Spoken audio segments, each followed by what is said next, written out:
Over the history of this top 3 series, a lot of focus has been on small tweaks we can make or short-term changes to help improve our management. Let's change that up today because in this video, we're going to focus on our recipe for long-term success. For those of you that have been watching this channel regularly over the years, this probably won't come as much of a surprise to you. However, I have a strong view regarding the most important elements to success in long-term football manager careers. If you're looking forward to hearing them, then please do add a thumbs up. But for now, let's turn our attention to my first top tip or secret in my recipe for long-term success.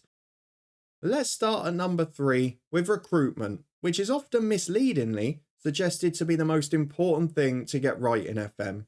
It isn't, but it is crucial to a long-term career regardless. If you're planning to manage a club for a long time, perhaps after being used to journeyman type saves or short-term challenges, a shift in mindset is essential here. Transfers can no longer just be about the here and now, the quick fix, and preparations can't just be about the current or upcoming window.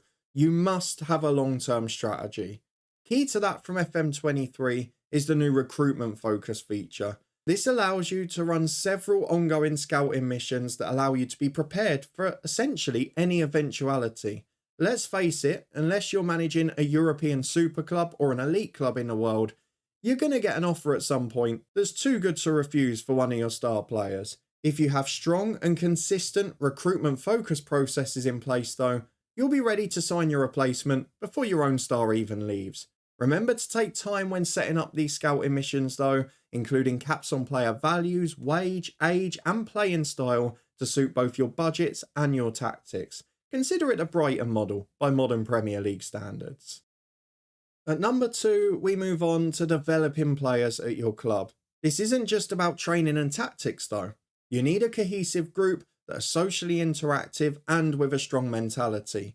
As a result, take time to prioritise the setup of mentoring groups and training to help move along cohesion as well. Factor in the implications on a player's social group within the club, in addition to the usual effects on personality, determination, and on player traits too. I've done plenty of specials talking about both mentoring and cohesion over the past couple of years, and I'll link some of them up in the eye above for you.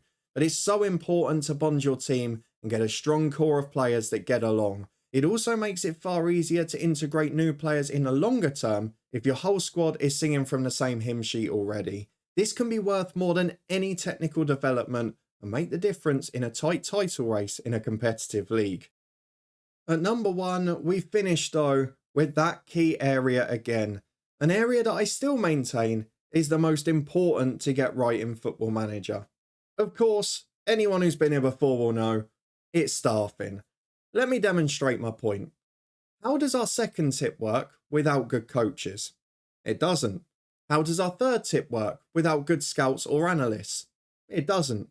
How do you keep players fit and recovering without good physios and sports scientists? You don't. Having the best in class staff for your level is the biggest difference maker you can add in your save. If you're a young, inexperienced manager, wouldn't you want quality operators around you to make you look better? Not only that, most clubs won't have the budget to overhaul the playing squad in the way you want in a short or medium term.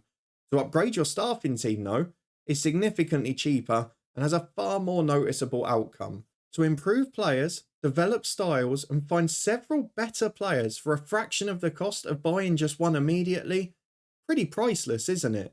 If you're planning on managing a club for the long haul, you must prioritise getting a bigger and better staffing team. It's more important than anything you can do to your squad.